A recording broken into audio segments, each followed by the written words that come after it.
Hello and welcome back to the left side of reality.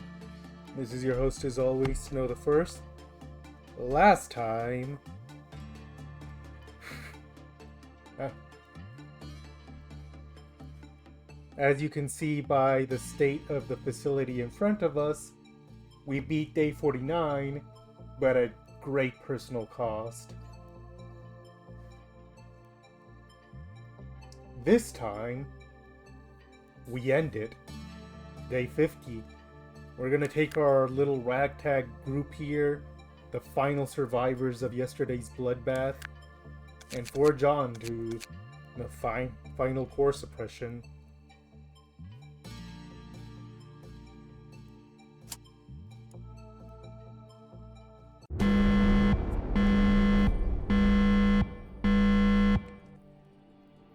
Our announcer today is our friend over here.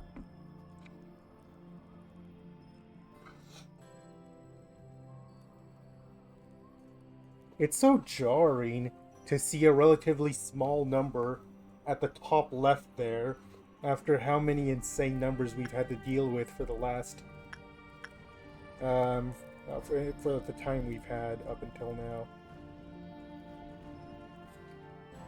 Why did this disconnect? Hang on. Hello? There we are.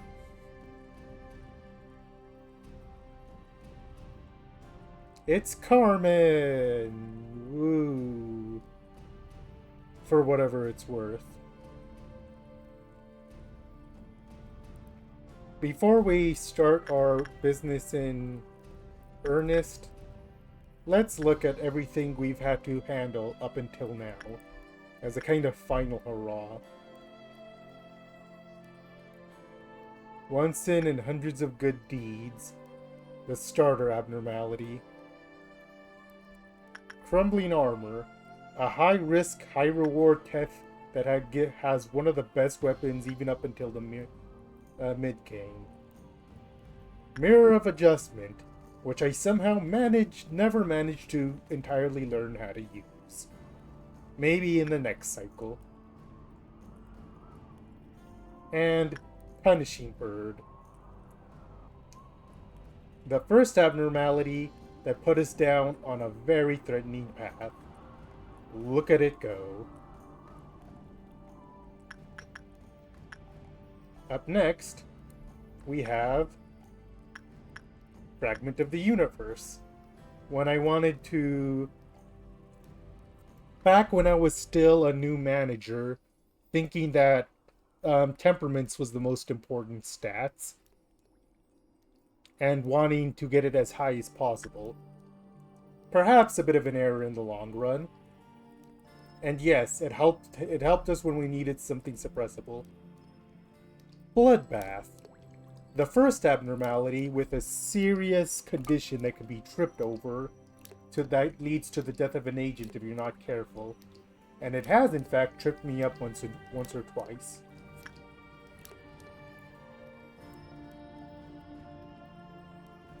Theresia. A tool abnormality that is humble and doesn't have much use, but it was useful during exactly one stretch of period. Oh my god. Well, congratulations on that at least. Anyways, this tool abnormality was useful exactly once, and that was with Censored when we first got it. Big Bird. This guy showing up as early as he did helped a lot, being a much better attachment trainer than everything else, and giving us our first some good armor and weapons for later on. Okay, next is information. Starting up with Open Can of Well Cheers. I got it entirely because of what a meme it is in, what was that?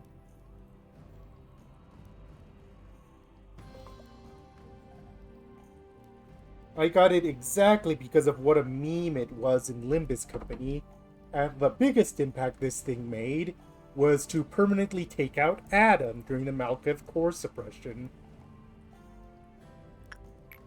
Although, go figure, Adam returned to us later anyways. Hang on. He's right here. Actually, one of the survivors of yesterday's bloodbath.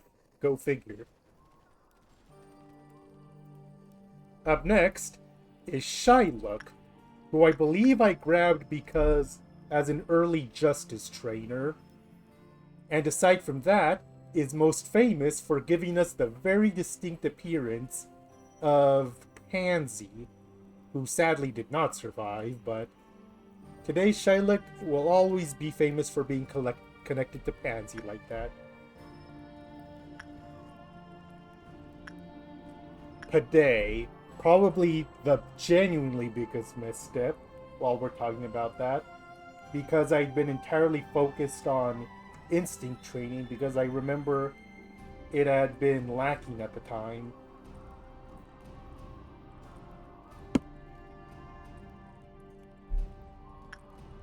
Also another suppressible abnormality that I had grabbed, I remember. And last but not least, the sleeper hit of the tool abnormalities, Heart of Aspiration. It's mainly used for its health boosting capabilities, and it is good at that, but the real boon of Heart of Aspiration showed up once I got the combo going.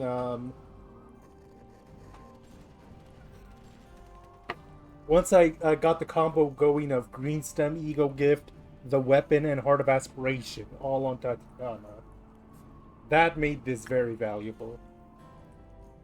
Training.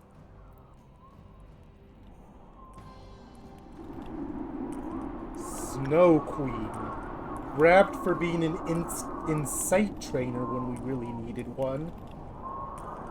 And we saw the dual mechanic for it exactly once. It's why Misona got her Face of Ice for basically the rest of the run. The Snow Queen has been pretty invaluable for basically the entire run for one reason or another. Hello? Next, 1.76 megahertz, making its recent debut in Limbus Company. This being the early Justice trainer I thought. Huh?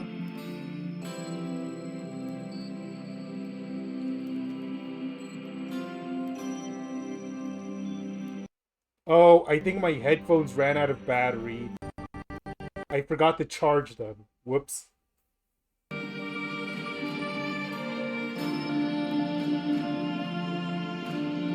Last but not least, the first of the three magical girls that I grabbed for the facility, and like you were saying, the first ball, Knight of Despair, which ended up being useful for training attachment for anyone that was weak to black, but also for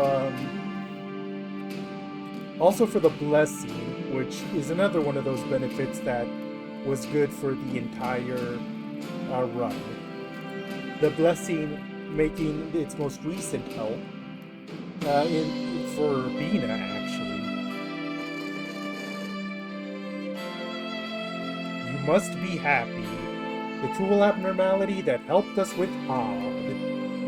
Even if it wasn't perfect, it helped me get past what was otherwise one of the more infamous early game roadblocks. So I'll always be thankful for that.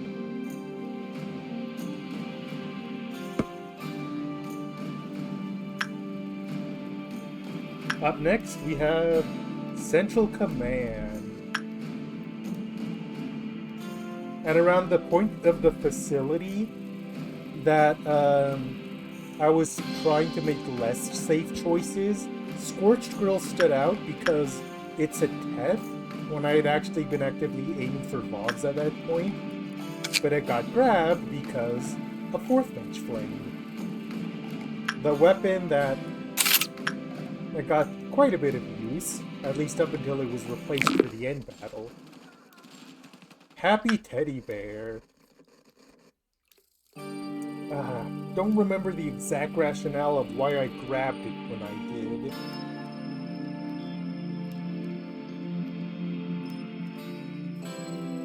It might have been just because we didn't know what else we could grab at the time.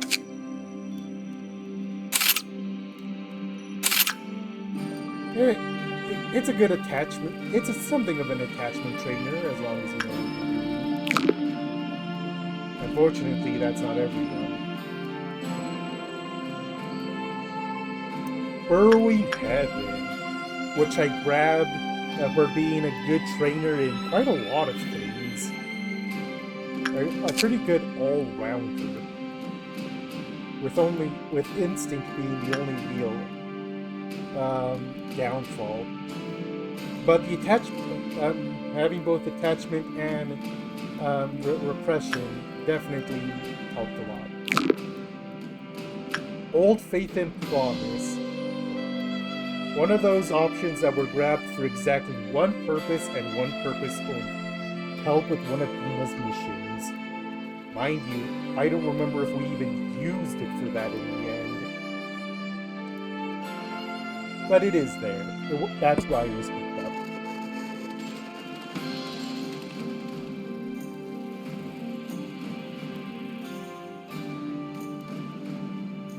Yin, which I think I grabbed specifically because I was tired of being overloaded with attachment trainers at the time.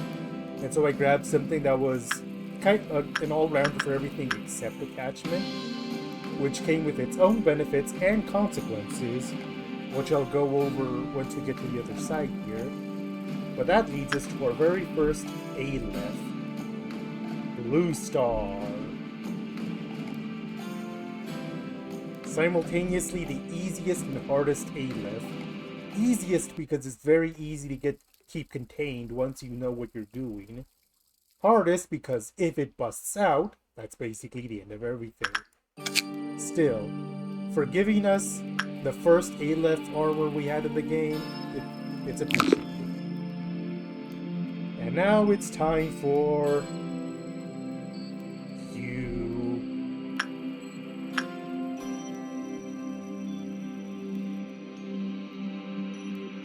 A living reminder of my arrogance.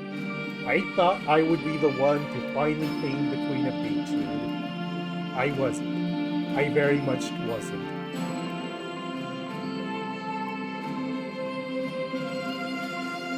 The only person that can tame Queen of Hatred is Don Quixote, and unfortunately, no one is Don Quixote except her. But to say something good about her, she has pretty good armor and weapons, and a pretty good ego gift too. It's just that she may not be worth the hassle even with all that. Last but not least in this area, Yang. Because we grabbed Yin, we were forced to take Yang as well. However,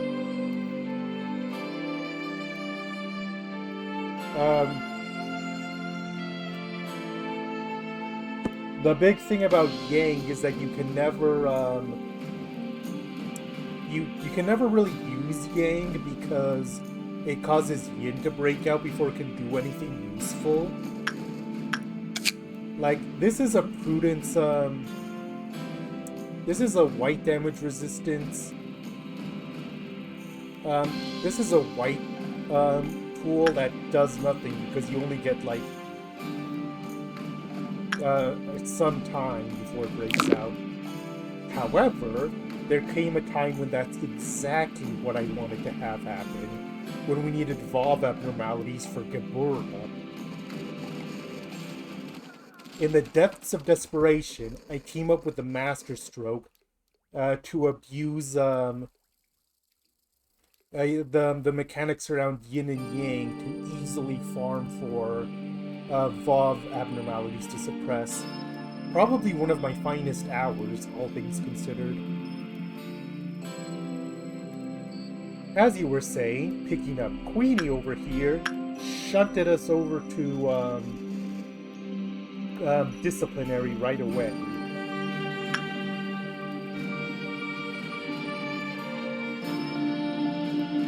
Little Prince.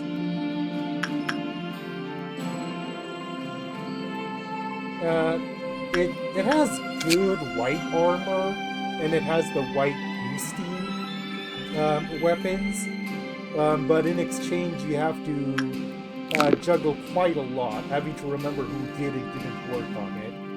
The one time I remember this guy triggering its ability was during Apocalypse Bird, when too much chaos was happening for me to pay attention. Otherwise, I think I had him good in hand. Luminous Bracelet. Very much only here because the other options were straight up garbage. But otherwise, more or less accomplished nothing. Snow White's Apple. Definitely one of the really better pickups. Good armor and green stem, good weapon, became Tatiana's whole gimmick because they picked up the ego gift that turned him into a black damage powerhouse. And of course, a very good repression trainer. And then Judgment Bird. It was in disciplinary that we got blessed with the last of the 3 birds, meaning we could go chasing Apocalypse Bird, and just as importantly, grab Justita, Aleph armor and weapons that would go on to become part of our core moveset. I feel like grabbing Judgment Bird was the beginning of this facility going from bad to actually able to mount a good offensive against the challenges because of the boost from Apocalypse Bird, everyone getting the Wii, and then of course getting the Twilight set. And it all started with this bird.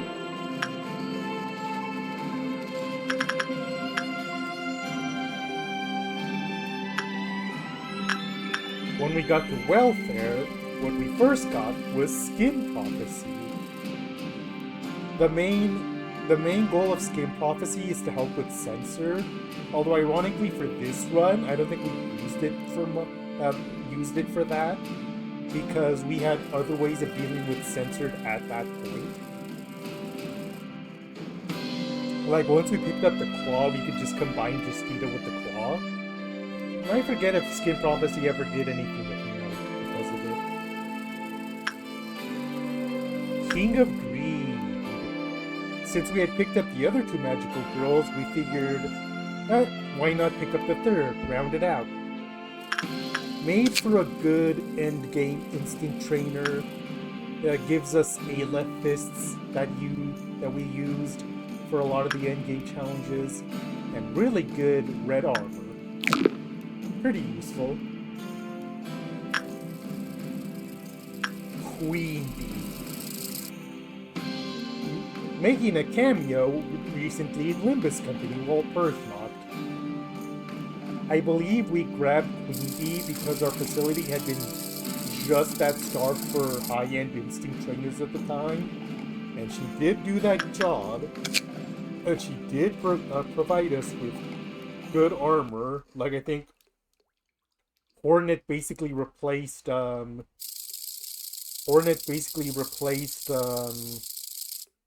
Bear Paws, and the rifle was good red damage at range.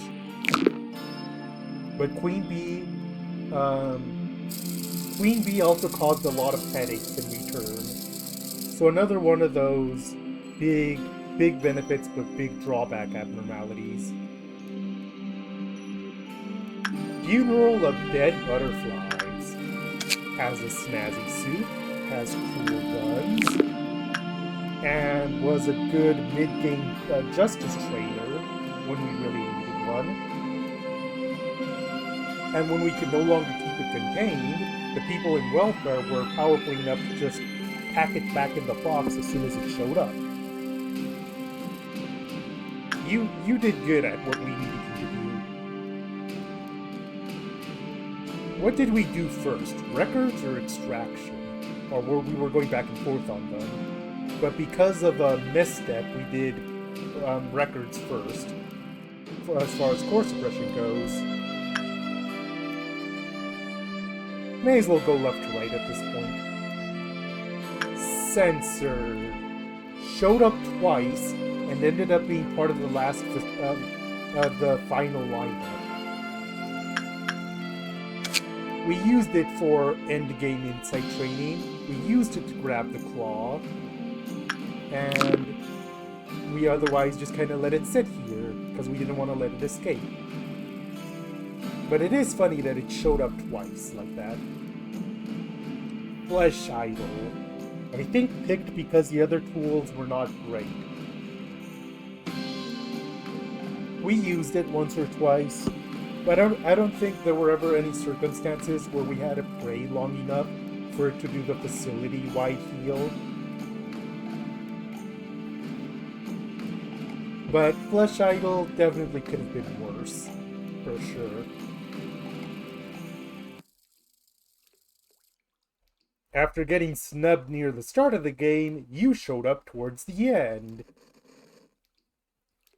And we spent some time working at you. Now that I know better, if Lakeisha shows up near the beginning of the Codex cleanup run, I at least now know to grab it right away. Especially because I already did everything with her, so she'll show up with her name. So, a representation of mistakes, but also lessons learned. Backwards clock.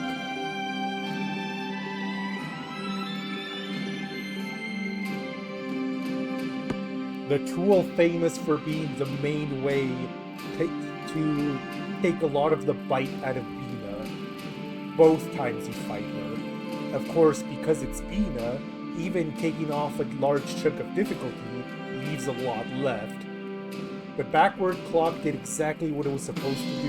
It nuked the second phase, and so it's a big reason why we could be here today on day 50. Hello again, Carmen. Durf ray shoots. The armor is okay. The weapon never gets fielded because it has the same rules as the bullets itself. But it's a good end game repression trainer. It helped us a bit with Bina and Gebra. No, it didn't help with Bina at all. It mainly helped with Gebra. Round 2. And it might even be a surprise tool to help us later today.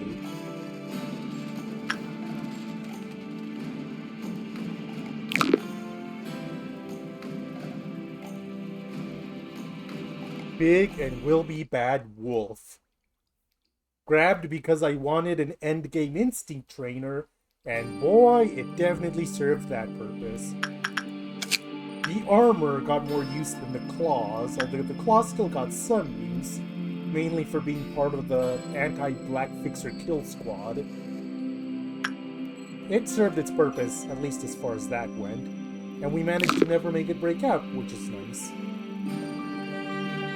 Porcupus. I had to be a bit careful with you because of your temperament's requirement before you make people's head explode. I mainly remember when watching Himenea Ray, or however her last name is pronounced, when she was doing the hardcore suppression, she kept forgetting about the stat debuffs, and so she kept getting people's heads exploded because she had Porcupus in her facility. It was a yikes time. And the final abnormality, Mountain of Smiling Bodies. grabbed because we needed an end game black armor, and so I made the choice to grab this one. And it definitely did exactly what it was supposed to do. Perhaps not coincidentally, one of our survivors is a user of the Smile armor, where, yeah, Delaney, and then also Emilia. No, Emilia has just Tita.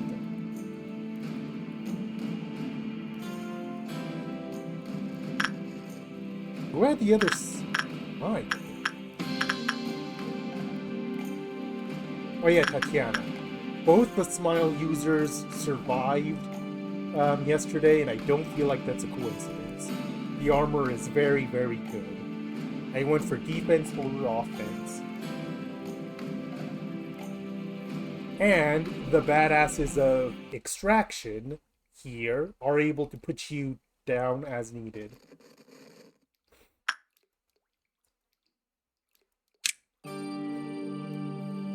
Okay, put you guys in the corridor because I'm now going to start killing clerks.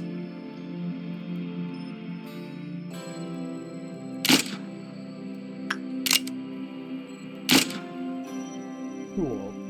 With that trip down memory road done, we can now focus on these abnormalities down here.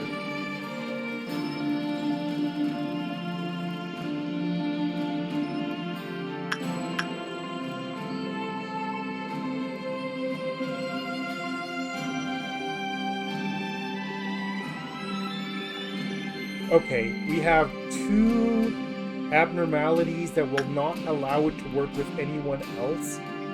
Child of the Galaxy over here and Fairy Festival over here. So...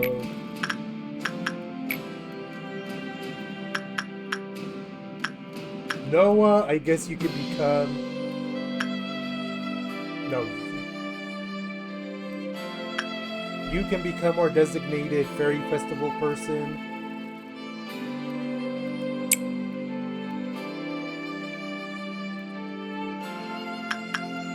And you can become our designated Child of the Galaxy person.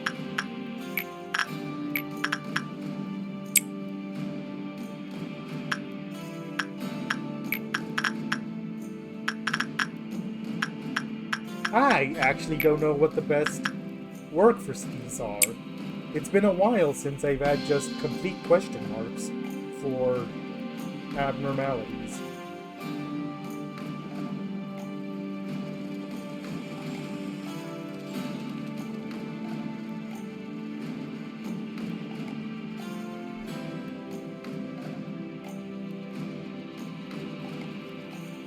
We can increase the speed a bit. We don't actually have all night to be mucking about with this.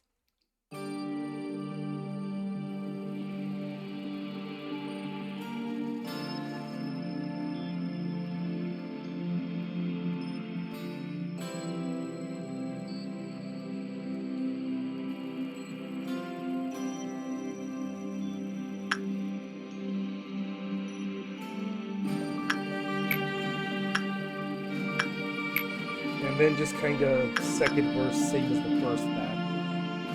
Just kind of keep doing that.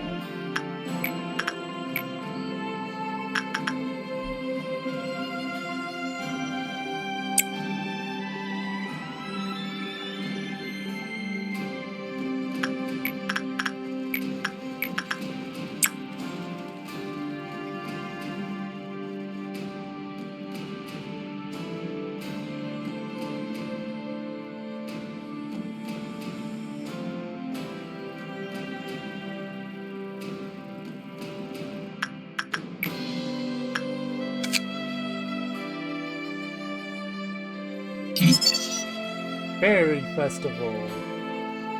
One of the first abnormalities you can get.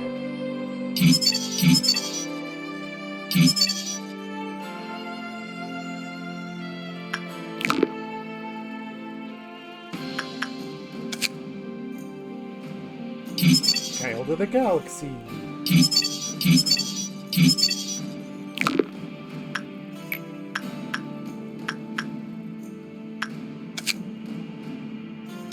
Void Dream.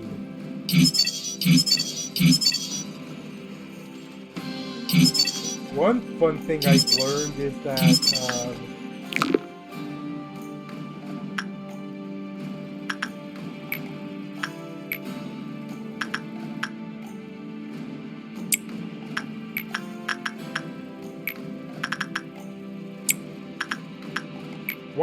thing I've learned is that all agents being put to sleep by Void Dream counts as a game over.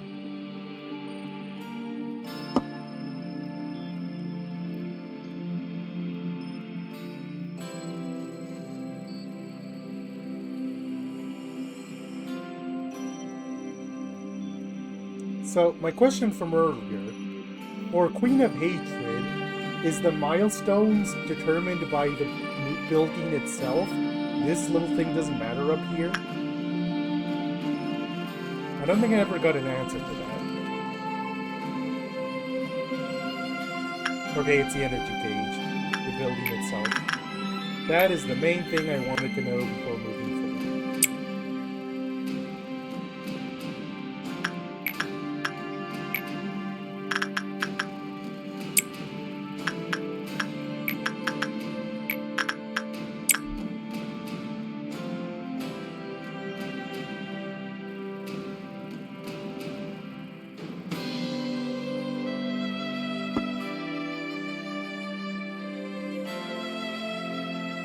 No, that's the exact question I meant to ask.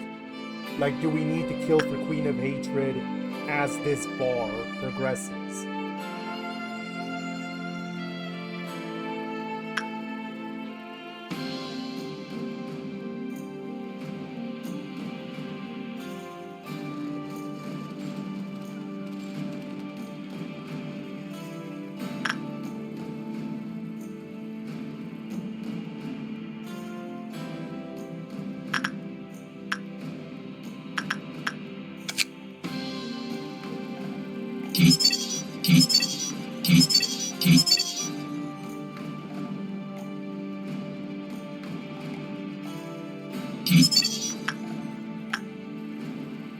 Well, we've completed Fairy Festival, so unless we want to grind for the armor and weapons, I feel like we're done here, at least for that abnormality.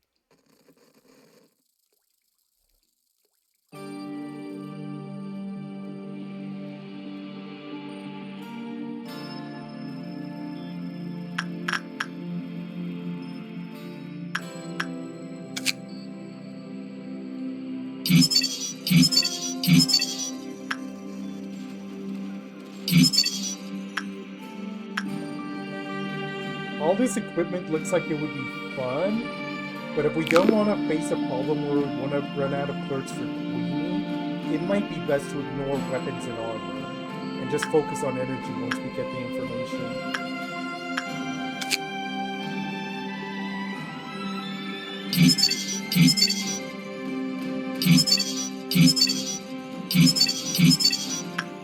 Still need one more work on Child.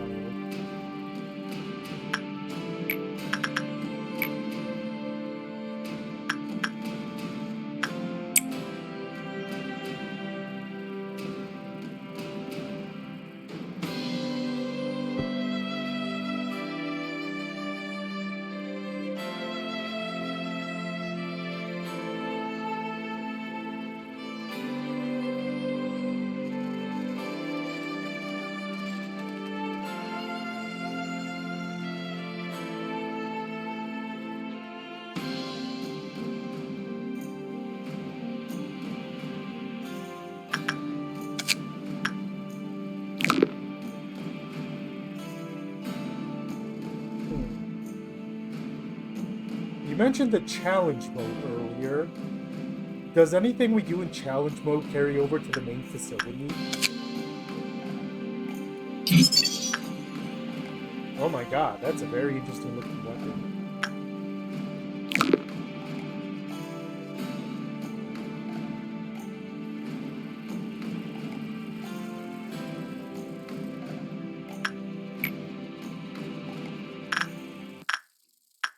What was your deal again?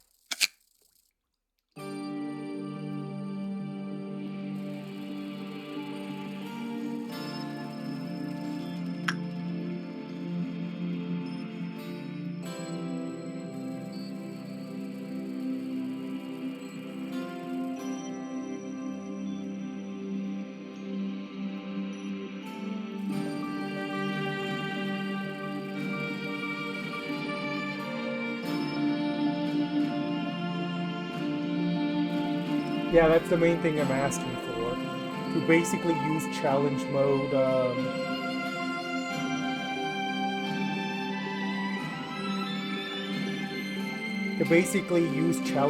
to try to grind out the equipment from architecture.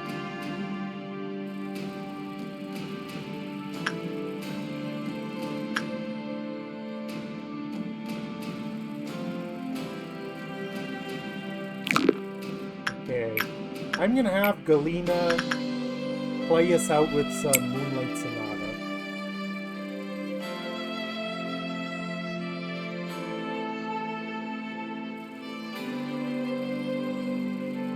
Yeah, that's more or less what I just did.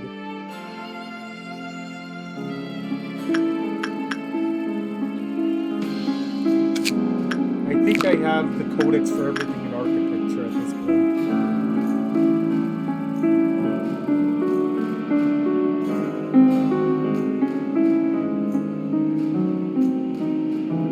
Now I'm just remembering the bit from Better Call Saul. This is just like my piano teacher. Owie. Okay, no more mucking about. Time to get serious.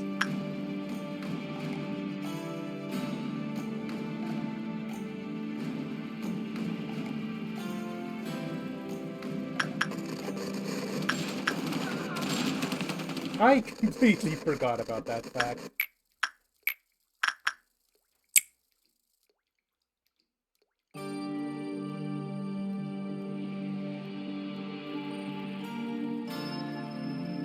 Nothing happened because there's no more ordeals, no more meltdowns, no more anything. Oh, hi.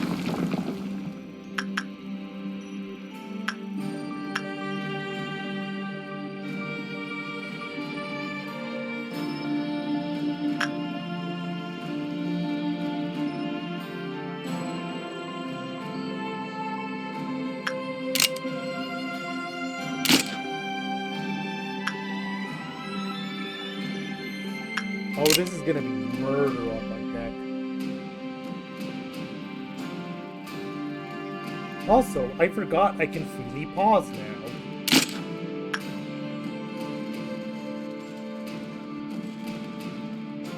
Got so traumatized by everything that happened before that I forgot I'm no longer restricted in that aspect.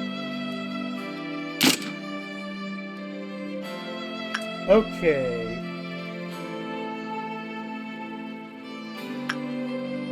We're gonna hit all Aleph, then all Vovs. That's just gonna be what we do.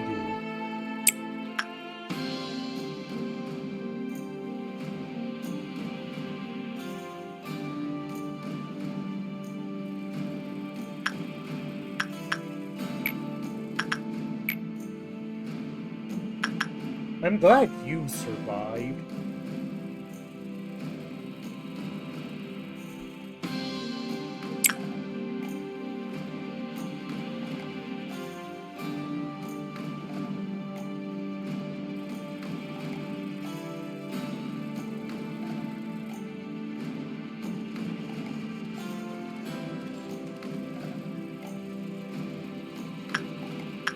May as well. Oh my god, my square is so weird now.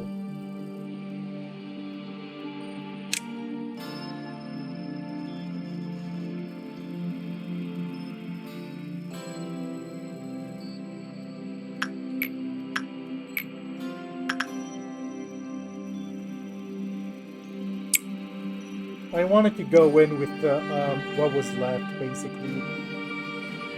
Since there's no more ordeals or anything, I figured that what we had would be enough to make it through the day.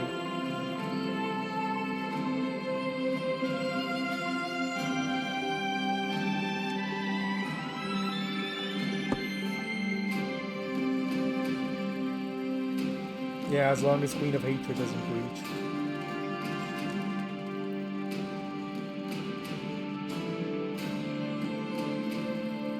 Oh my god, that was a lot of energy.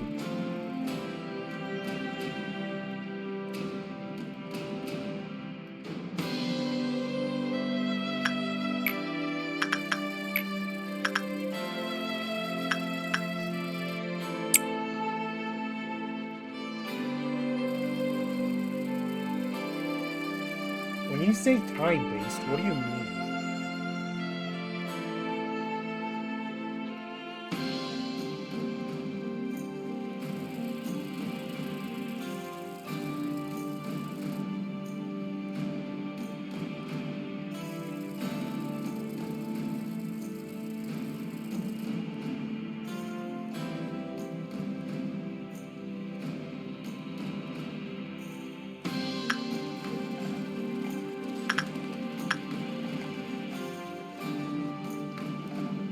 I think I've run out of A left, so onto the bogs.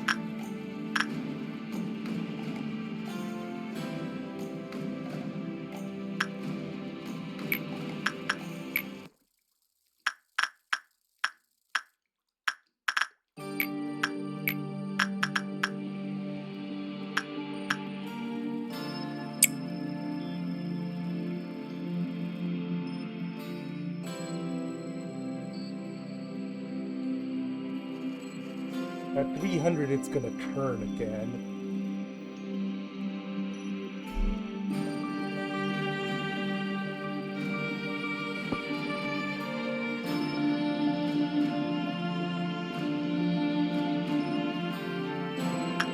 Okay, it's probably gonna turn once I do these two works here.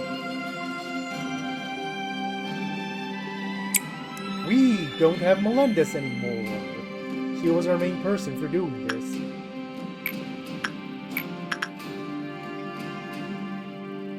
Delaney can sub in.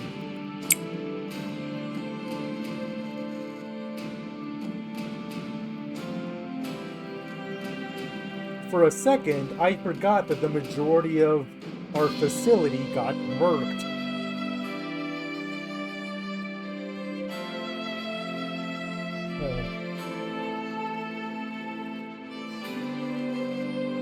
You know what? Since we haven't been finding any other time to have much of a discussion about it, we could talk about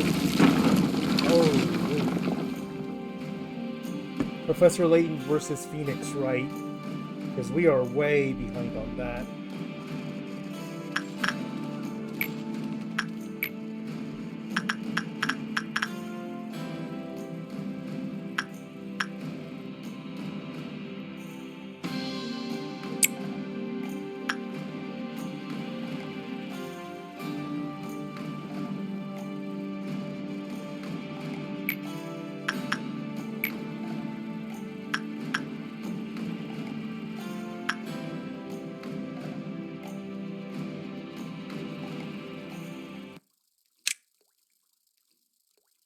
Yeah, the game is just too dense for its own good.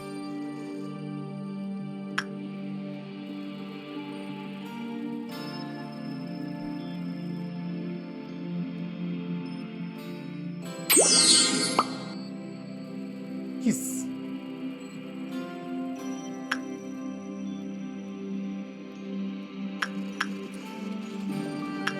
Dimensional refraction variant is a VOG we can use for energy grinding. I just remembered this guy was down here.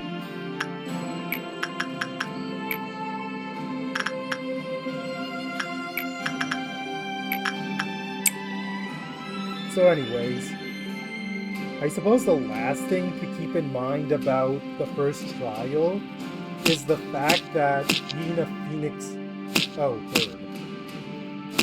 Phoenix Wright trial, it still has a twist in it. There's something to be said about how even first cases in Phoenix Wright have to have some major twist to it, when it feels like they had been relatively straightforward at first. In this case, the twist is the fact that the quote-unquote innocent victim, Olivia Al Dente, was actually there as a thief to help smuggle jewels in TC Badgers. And she thought Estella was going to find out the secret, and so panicked. And the thing is, even though it's conclusively proved that Estella didn't hit Olivia Al Dente, it's never proved what, it's never proved who hit Olivia. Basically, someone smacked Olivia as she was struggling with, Estella.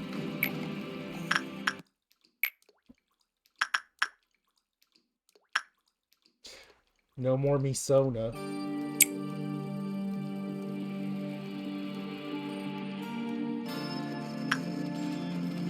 I did see her running around in panic, but you couldn't be saved because we were too focused on other things. Just one of many sacrifices that had to be born to make it out of this nightmare alive.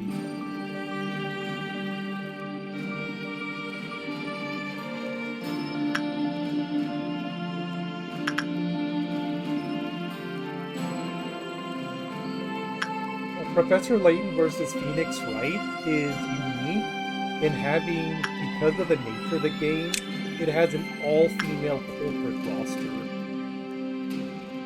which is then contrasted by Dual Destinies that ends up having an all-male corporate roster. Let's take the blessing one more time.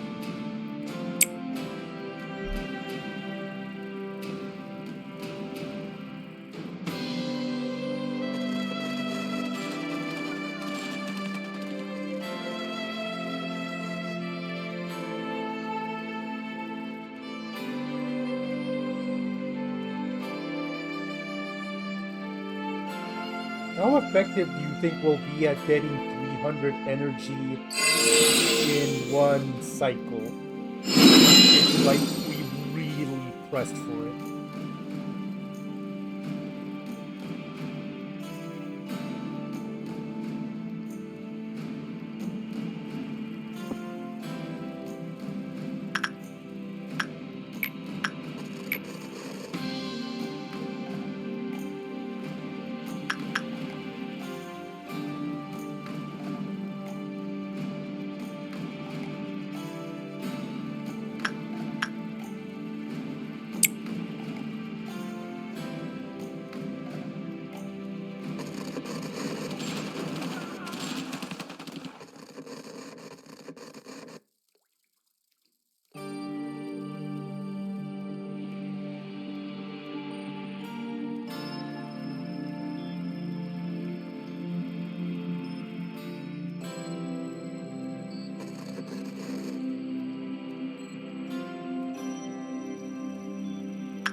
Do you think Emilia is reliable enough to always hit the good on Queen Bee, or is that something you shouldn't risk? Because I am leaving Queen Bee alone as far as energy production goes.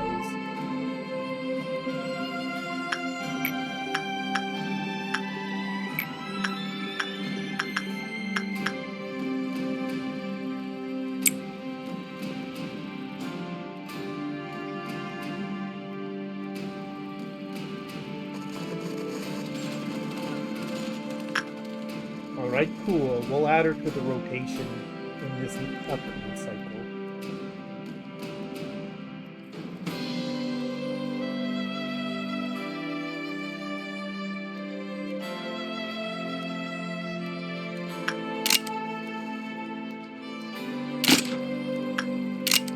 Wait, I can pause. Why am I not pausing? I keep forgetting that's a thing I can do now. To answer your question, yes, probably, or hang on, let me check welfare.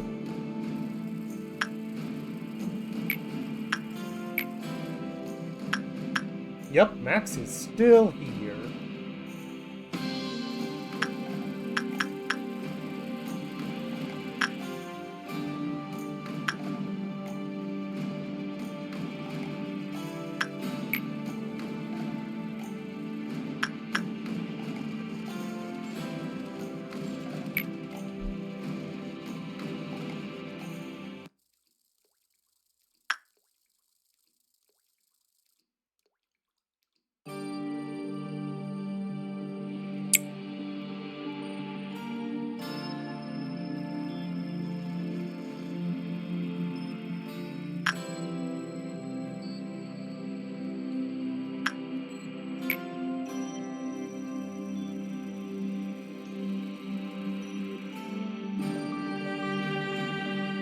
20 boxes on every Bob gives us like, or 20 on every Aleph gives us.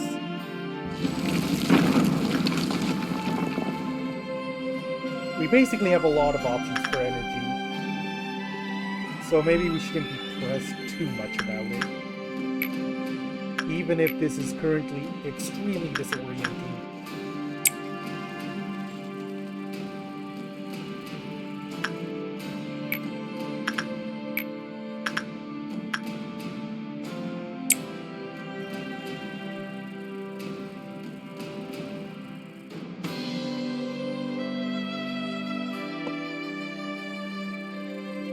Yeah, that's what I was thinking.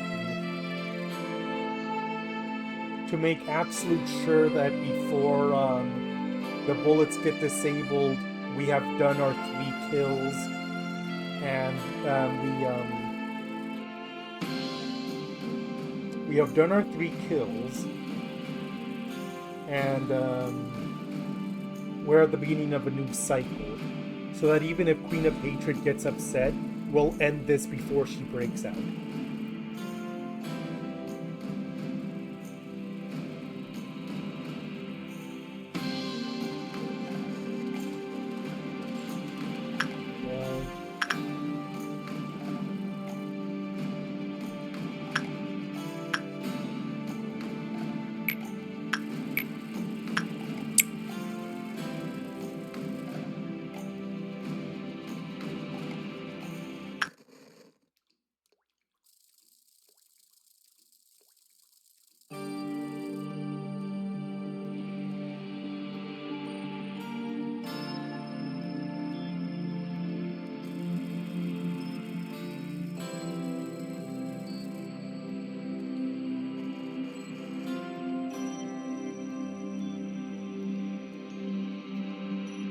That's 1, 2,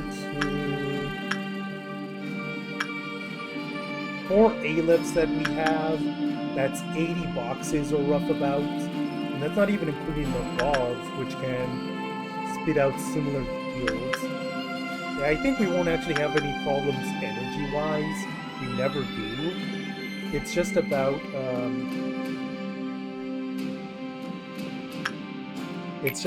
being able to time things to juggle Queen of Hatred.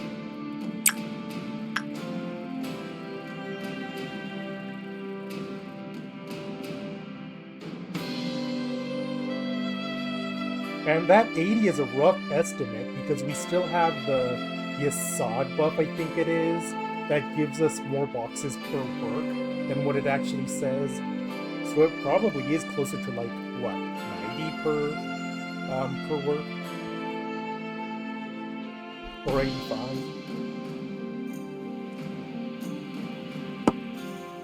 What? That's lame.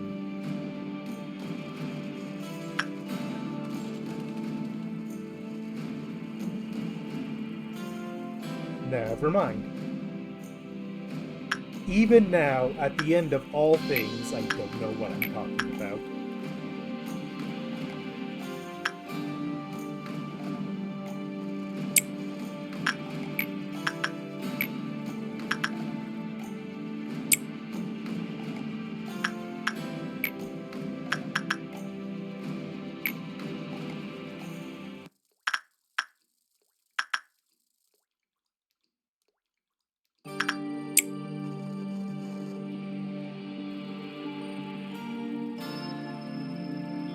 Quick pause while I use the restroom.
God damn it. I come back and it's to a bot.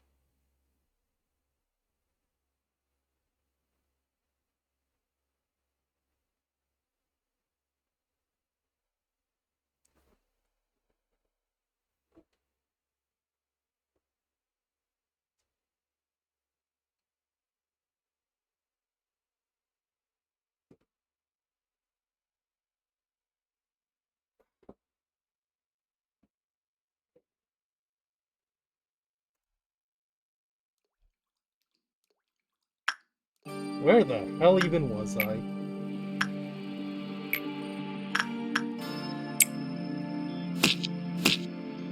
Apparently being attacked by the Punisher bird. That's fair.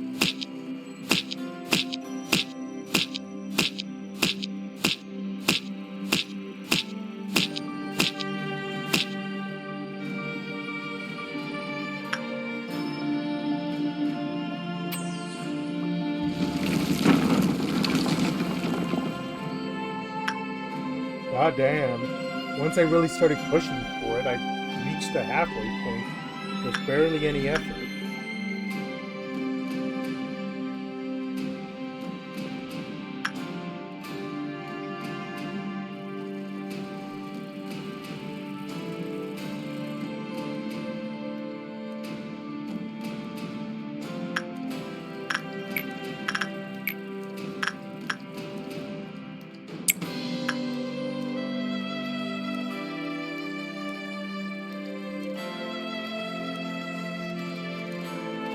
So, back to what we were talking about, Professor Layton versus Phoenix, right? So, Olivia Al Dente doesn't actually know who attacked her, and it's left as a deliberate mystery for the rest of the game. I feel like the idea is that it was Belduke, Eve Belduke slash Darkclaw. Also, it's worth talking about Olivia Al Dente's breakdown, because as she gets more cornered, she pulls out increasingly bigger fishes. She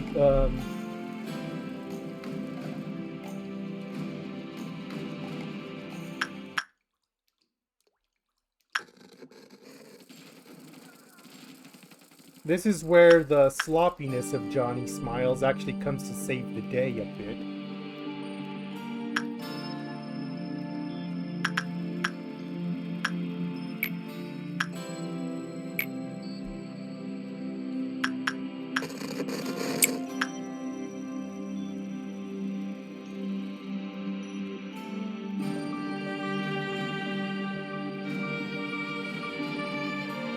Yep.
Because the doll had jewels in it.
Yeah, the breakdown is Olivia trying to chop the giant fish one last time, except it then slaps her.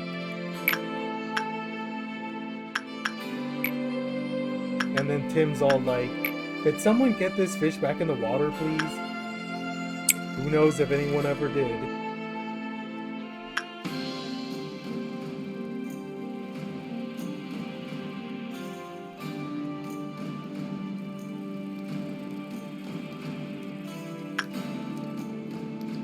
Are you the last in this area?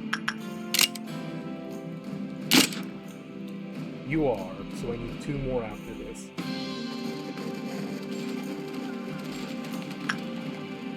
Perhaps the funniest thing about the breakdown is that afterwards, Olivia Al Dente just has the very visible slap mark of the fish on her face.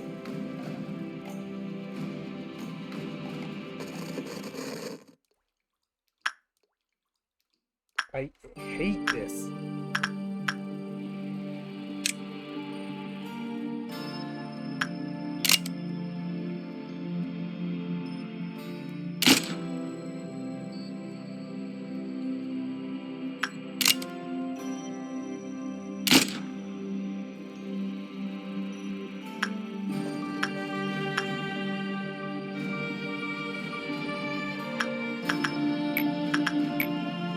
I hope we can get this fully upside down soon. I feel like that would be at least less disorienting than this.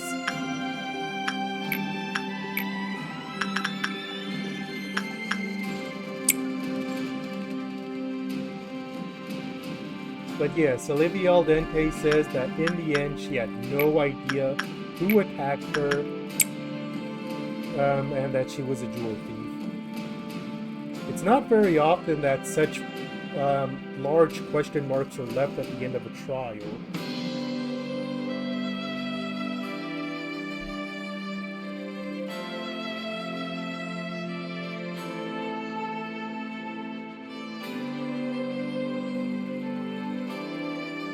Or maybe that's not quite right. Oh, it's exactly what I asked for.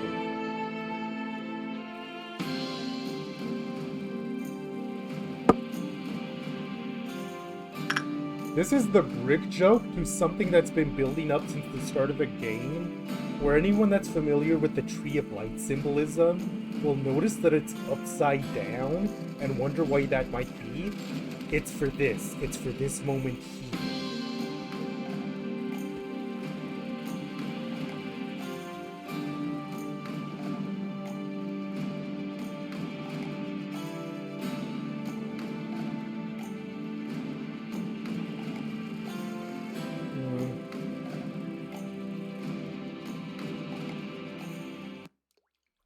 I think it is actually. Like, hang on, where is Malta? Yeah, it's right here, the map. Although, ironically, I think this is now upside down because we're currently upside down.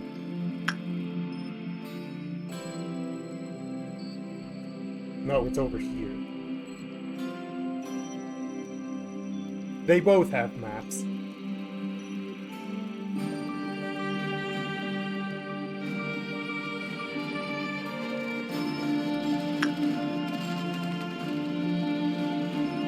I think I grabbed the 4 A-lifts already. Mountain, Blue Star, Greed. Or is it 4 A-lifts? censored, that's what you see.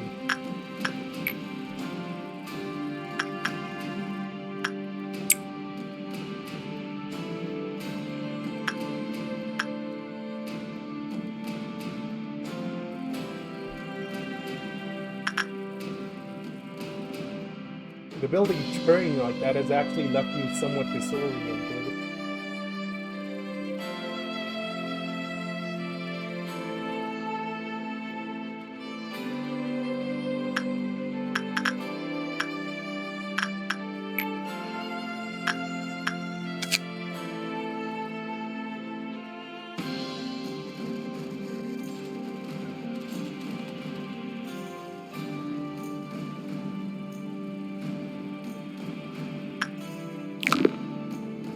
I still remember when their shoots just helped us by hitting Deborah over and over, even though it should have triggered the punishment by now.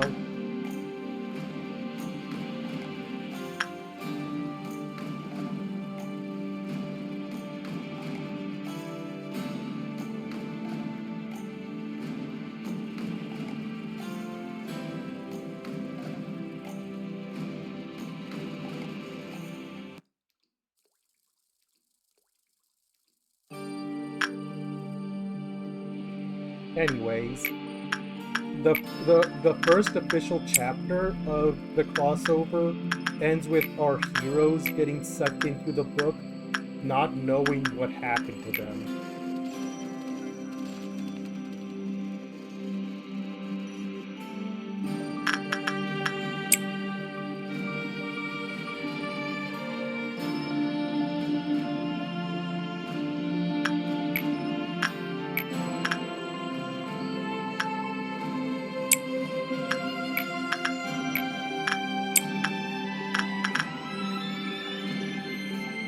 So next is 900, and then after that it's 1200, right? Yeah, that's the point when the bullets get disabled. So as we reach that point, we gotta approach the work with caution.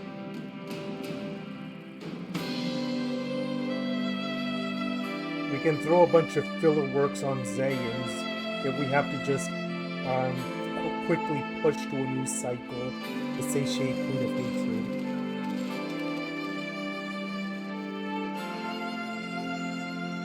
Because I've come this far, I am not blowing it at the end here. That would be genuinely just... I don't even know what it would be at that point. To fail the day that's supposed to be the victory lap.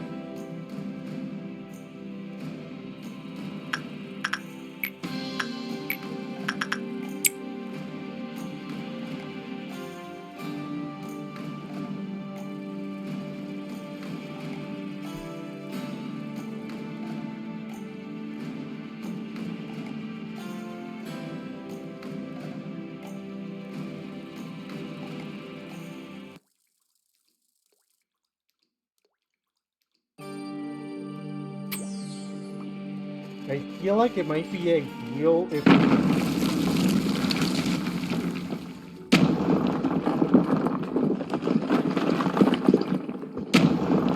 whoa, what's happening?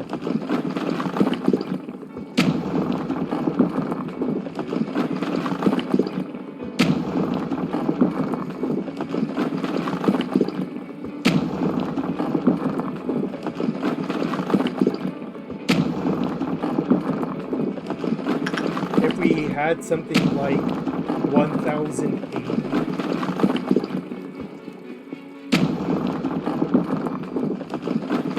that completely scrambled me. I'd forgotten we were supposed to be working on that.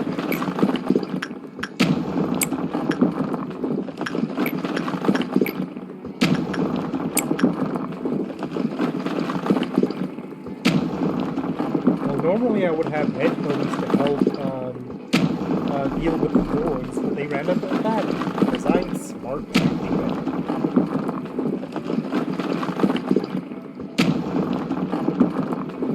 okay, so next is 1050 and then 1200. like 180 or something like that, we need to push into a new cycle, kill 3 clerks, and then basically kick the clock over so that we don't have to worry as much about communication. At least I think that's it.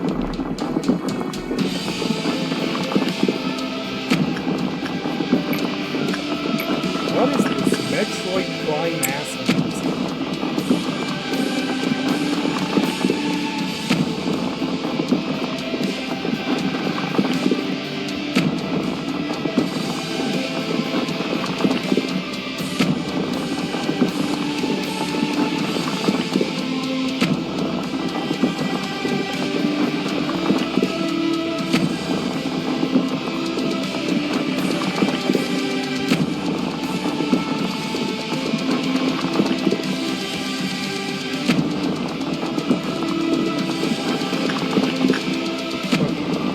This, more than anything, is the part we need to plan very, very carefully.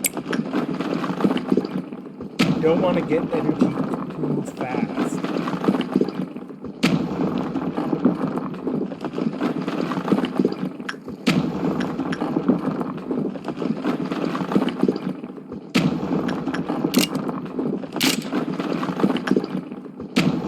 Basically, we want to get as close to 1200 as possible. Then work on nothing but Zayians to push the cycle over without reaching 1200. Kill 3 clerks, and then push past 1200. That is going to be fun. Or, well, I guess it depends on how many clerks it takes to get to 1200. For now, I guess we just do the usual.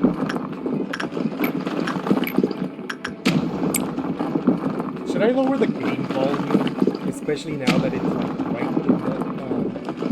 in the right next to the mic?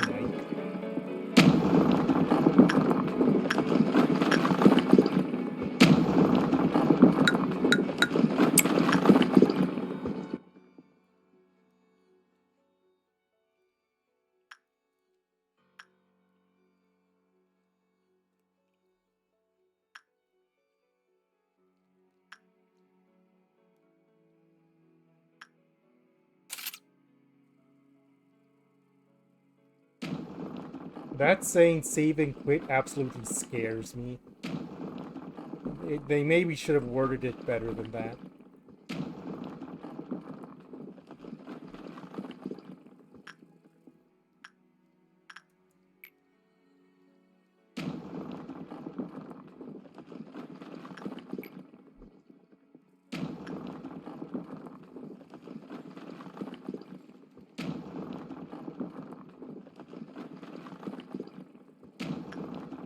I almost used the wrong person for that. That would have been a disaster.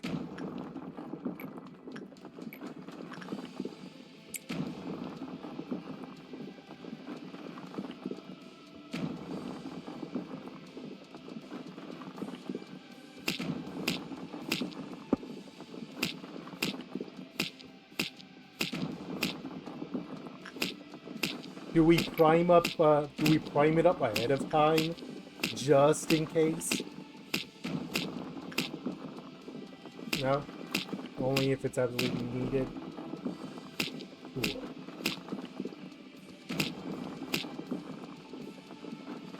I don't think it'll be needed. I think we'll be able to just get by normally, but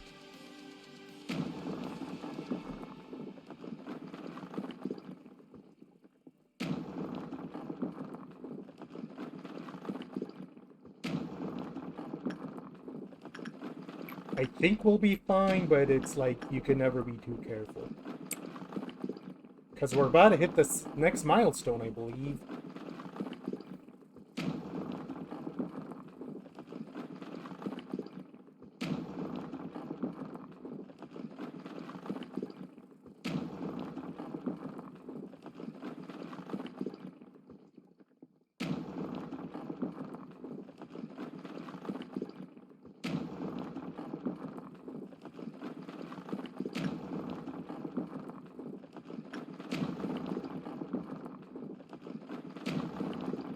Okay, this next stretch is going to decide a lot.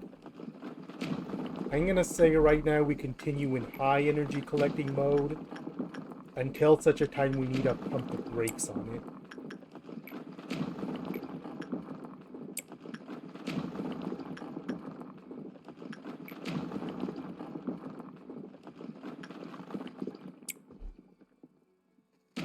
I would say at around 1250 or something.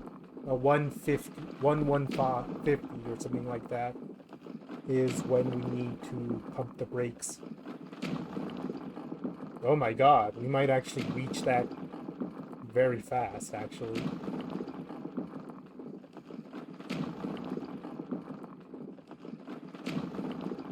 We're too good at collecting energy. It makes it hard to time when to slow down and when to speed up.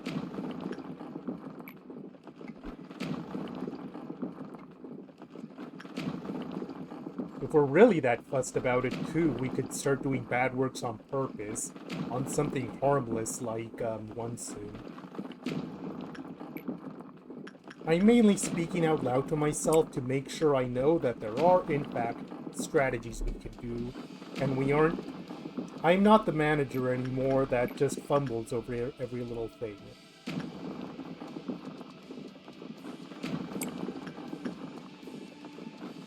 Somewhere in the facility, Adam shudders.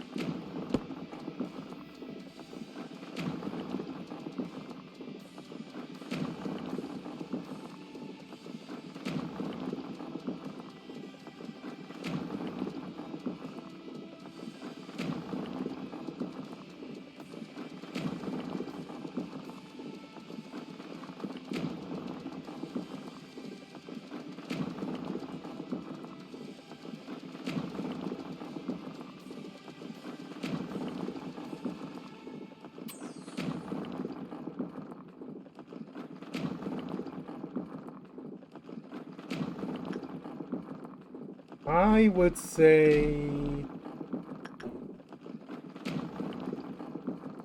one good work on one sin and then nothing but bads, such that I can do bad on one sin.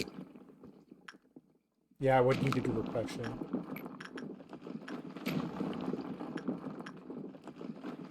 Just force it towards the next meltdown level, so we can kill clerks one more time.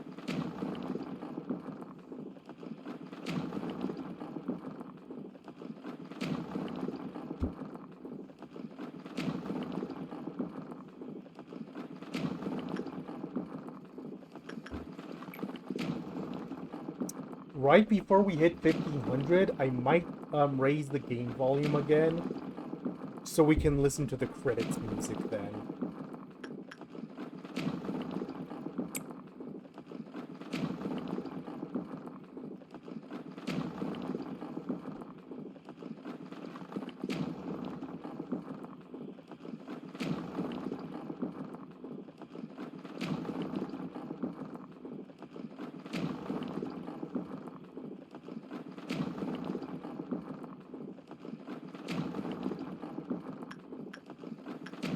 Even doing bad work on purpose, I still get a lot of boxes because he's just that good. Oh well. As long as we don't crack 1200 before the next meltdown cycle hits, that's all that matters. Ba Basically that one Price is Right show. Closest without going over.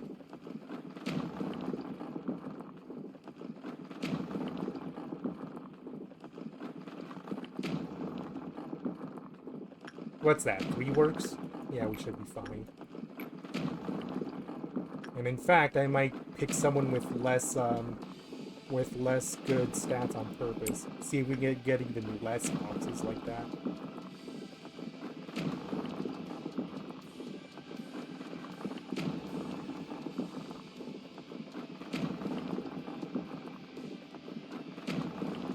As someone that's been watching this journey the whole time, what is your assessment on my growth as a manager?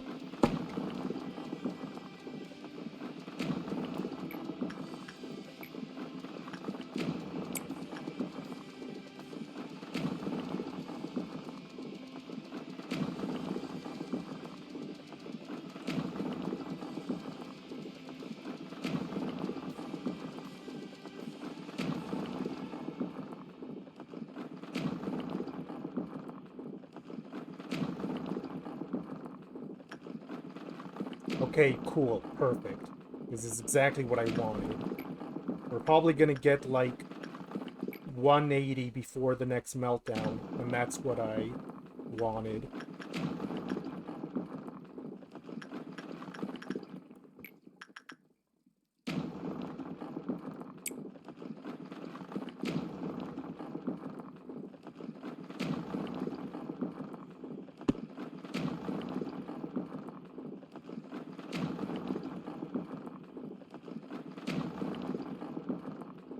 Okay, good.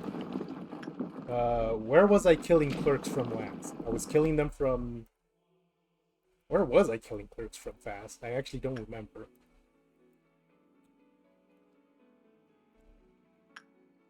I'm gonna kill them from welfare now for reasons.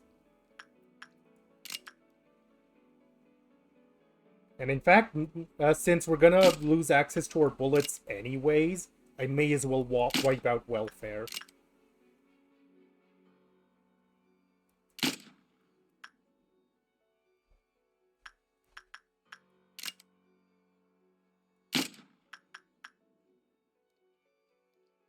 There's the last one.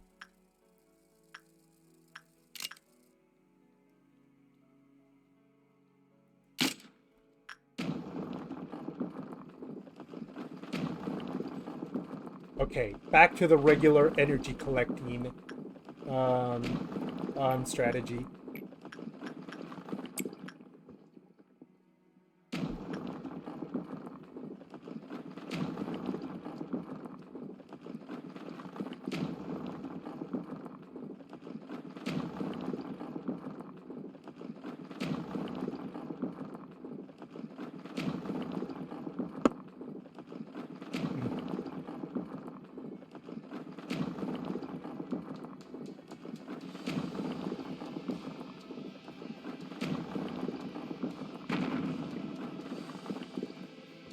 Oh my god, we're actually outside.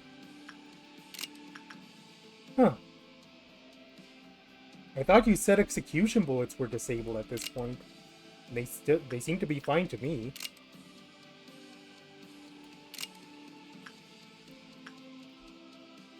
Well, whatever. So that was a glitch? Somehow that doesn't surprise you.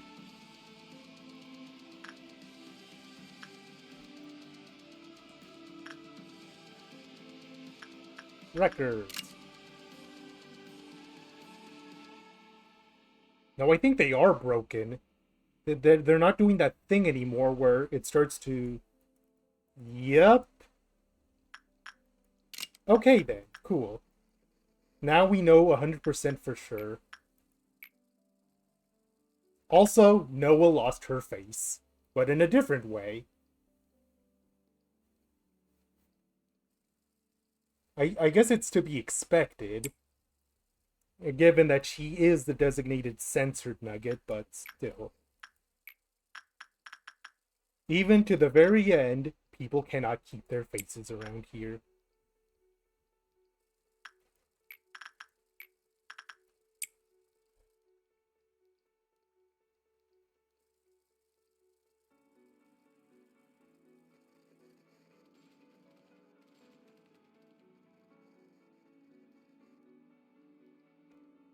I don't think it's gonna be a problem, though. We should be able to reach 300 without any issue.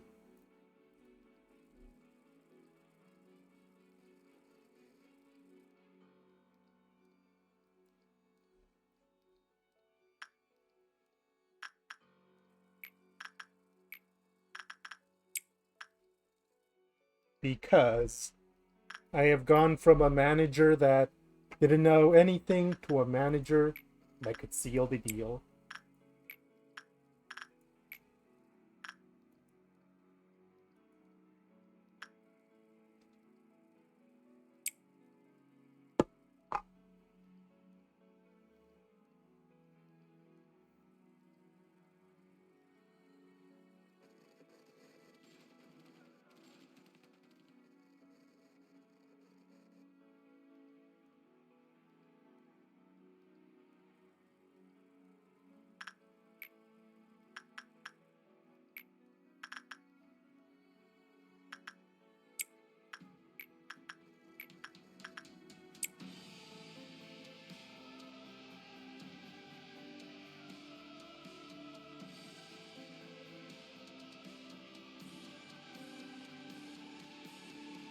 Queen of Hatred defies explanation or categorization. One last punishing bird for the road.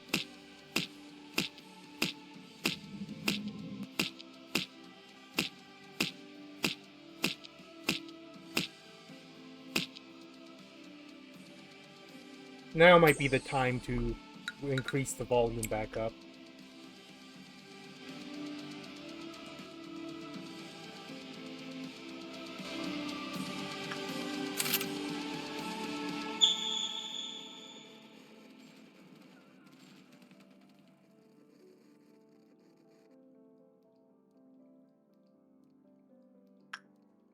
Okay, this is the first and only time I'm going to do this. Emilia, do not screw this up. I am counting on you, being the star agent you've always been. And if not, we have red shields. Wait, no we don't. All the interface is not working. I just remembered that. Well, it's a moot point.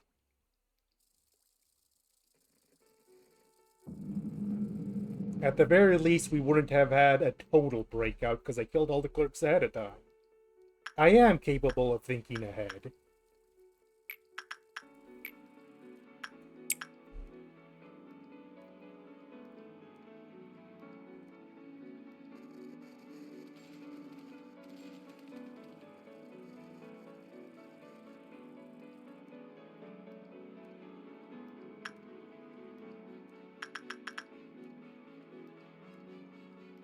I forgot dimensional refraction variant.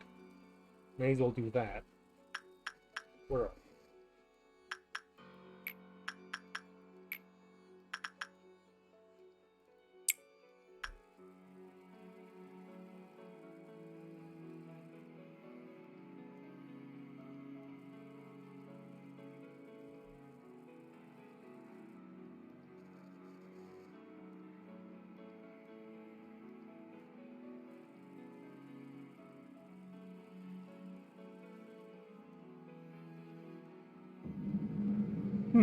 I thought 1400 would have a message for sure. 80 boxes. And while we're not going to get that before the next meltdown level, it doesn't matter. We've won.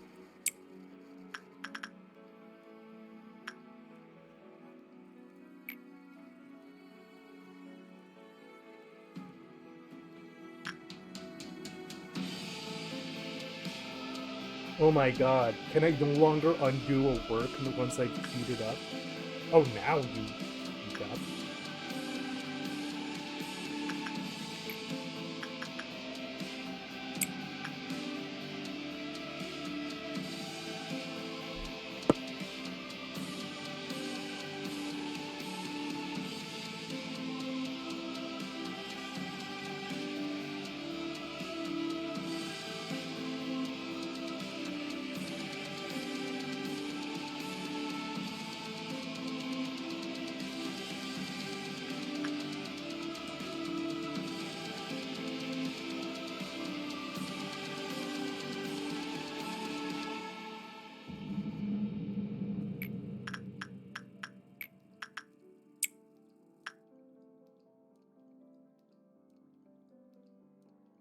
Meltdown level 7 is what we reached before the end here.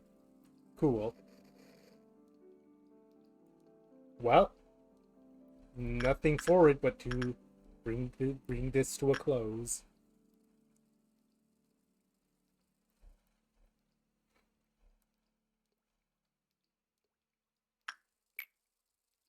Oh god. Dealing with the fixers with all this fuckassery. Yeah, there is that.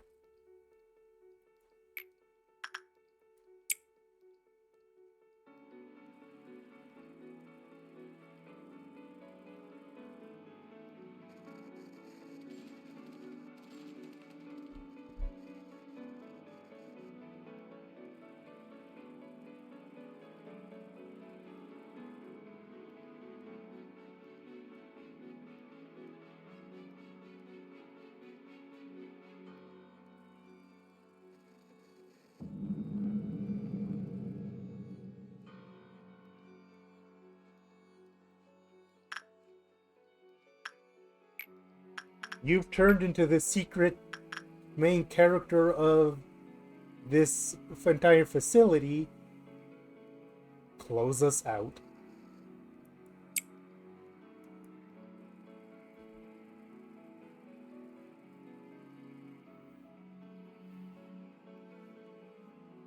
It's been fun, Lobotomy Corporation.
A sprout burst from the land and grew into a towering tree, scattering fruit into the world from its branches.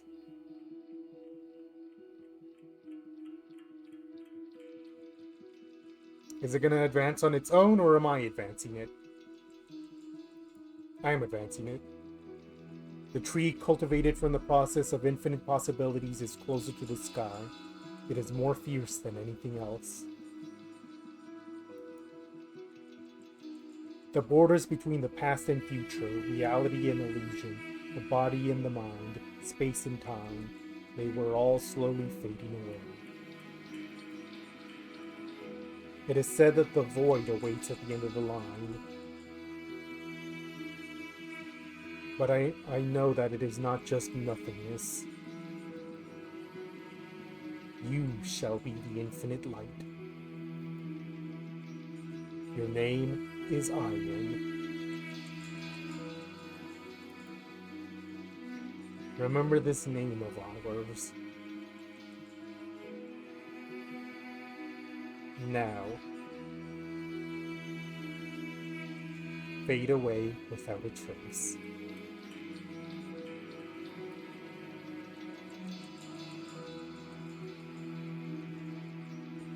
And that's the credits.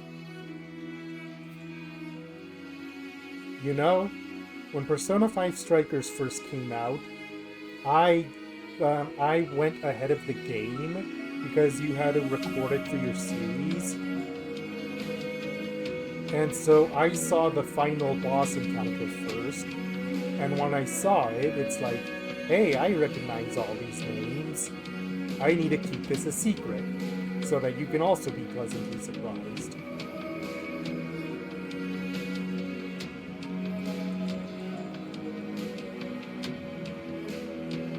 Oh, Project Moon. Even to this day, still struggling.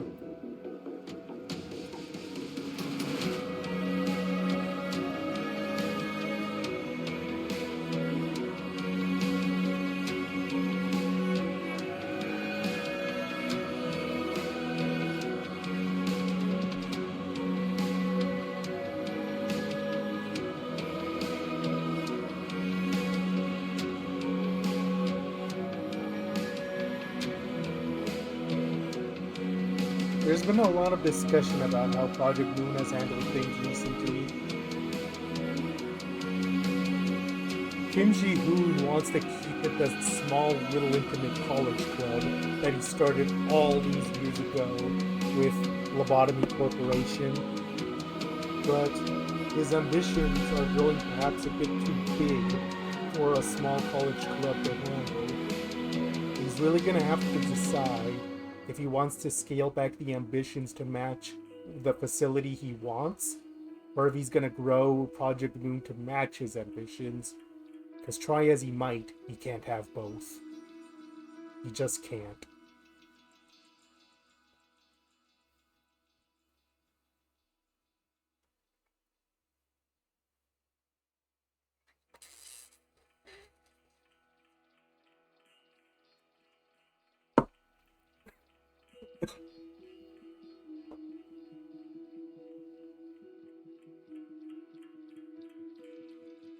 So,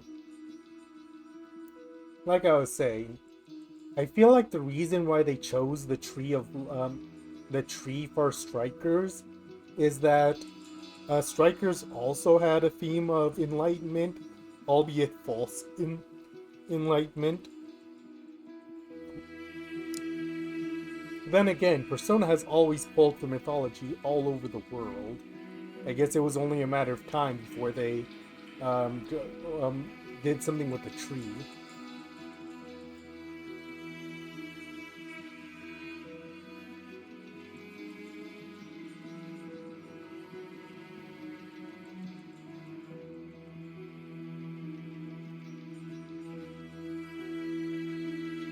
As these credits roll, I think of all the memories on the path we've walked up till now.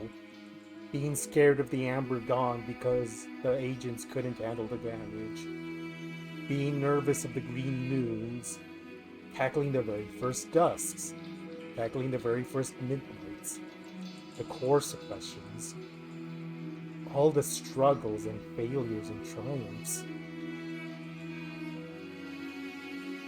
And now, it's over.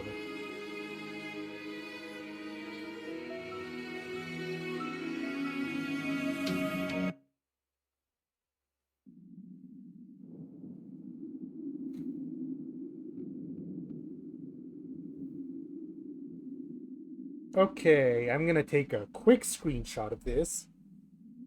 Hello?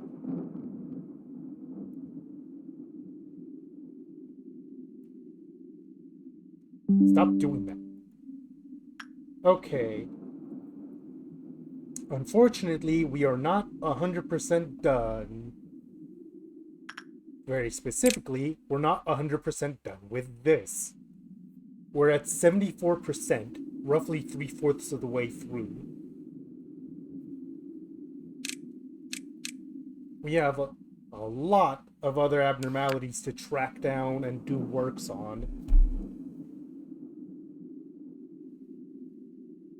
So over the course of the next week or so, I'm going to try to find time to play whenever possible to pick up stuff.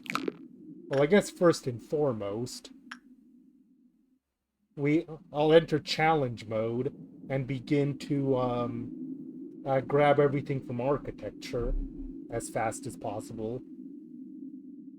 And after that, I'll have no choice but to hit this first day button to basically do this all over again, but as codex cleanup.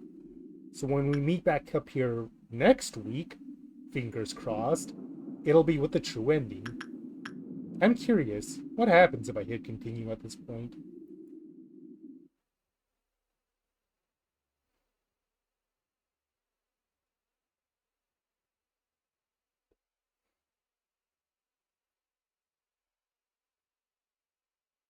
Oh, just do it all over again if I was so inclined. Fair enough.